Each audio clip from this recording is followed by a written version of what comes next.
Ji, Dr. Jameel, overall, I hope you've been following, we've been talking about how the role of United Nations as far as this conflict in the region is concerned is clearly wanting. Do you agree with that? Of course, we've seen and according to Dr. West, he's talking about the fact that, of course, as far as other disputes are concerned, they have been resolved, but we haven't seen any headway as far as the issue of Kashmir is concerned, and Palestine being the other standing issue for the United States. Of course, do you think that the recent events perhaps have had more impact on the United Nations as a whole and the world also, the way that, of course, Pakistan has tried to play it up as for the world, to get them to notice it, to get them to react to it? Well, I think it's high time that the people at large around the world, those who understand about the human rights violation and its consequences, particularly under the circumstances which has just been illustrated by Mr. West, that the two countries, both countries nuclear, and I'll dilate upon it later on. But let me first stay on this very point, that this is an international law. Security Council Resolution 47 is very clear, very candid, that the plebiscite should take place according to the wishes of the people, Kashmiri people. And it doesn't really end there. All the atrocities and all the genocide which has been taking place in this territory.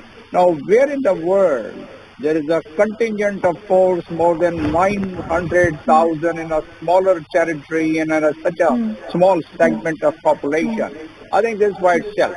Now, what other violations are being done? First, I'll give you the historical perspective and the legal, the diplomatic, legal or legal diplomacy. It is the name of consistency and continuity.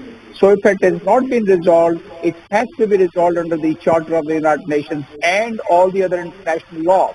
And here are some of it, which I'll just enumerate point-wise. India is involved in changing the demography. India is involved in bringing a domicile law in the main territory. India is providing legal cover to the people against their own legal mechanism of and territory which is under conflict and disputed territory under the Article 20C 1996 Commission. It's a crime against the peace and security of mankind, and that leads to such a transfer, and this is considered as the war crime. The Statute of International Criminal Court, Article 8. I think there's a slight disruption in audio. I'll come back to you. I'm going to go to Mary Scully. Mary, let me come back to you. On that note, I want to go to Ambassador Jameel with this. Ambassador Jameel, I think Mary raises a very pertinent point. She's talking about the fact that, political organization to actually voice, give voice to that kind of, the voices that are raised for the Kashmiri cause is certainly needed. Perhaps, instead of it being fragmented or haphazard, there needs to be that kind of organization that can have that kind of impact all over the world, also for the United Nations. Do you think that perhaps there is need for that at this time? No, I think in some shape or the other it's already happening. But you see, there are only three streams of solution, and there are only three courses available to any. Okay. I can't hear. I can't hear you. I think there's a problem with audio, Ambassador Jameel ji. Ambassador Sahab, I hope that you can hear us now. I think you were interrupted with there was a problem with audio. Please go on. I can hear you well. Let me develop on that point. We can produce tons of literature, and that would be very useful. In fact, whatever has already been said and whatever has already been deliberated all around the world, more importantly, whatever we have resonated from Pakistan and our friends of Pakistan, I think those constitute the public diplomacy stream. What I was mentioning was there are only three mechanisms to resolve any conflict international nature of the world. And one is the public diplomacy sufficient. In fact, there is enough material has been already produced on it. The second is traditional diplomacy. And traditional diplomacy is the one through which you try and convince the host countries where your embassies are there. So that is another part. But the most significant part, which we've been discussing, is the legal diplomacy, in which I was asked in the last segment. I was mentioning that International Criminal Court Statute Article 8, it clearly addresses whatever is happening in Kashmir. If we only pick one commission report, there are two commission report of the Human Rights Commission, and the last report, which was presented by no one less than the Human Rights Commissioner with his tears rolling down, in fact, that contains everything and anything what we are discussing and what we have been discussing here. So that is a complete charge sheet.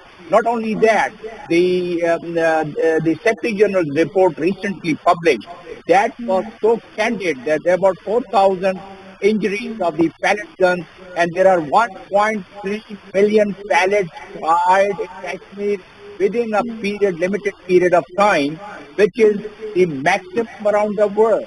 So these two points are the one which could really constitute a very good legal work to really drag India to accept whatever has already been decided by the Security Council and the General Assembly.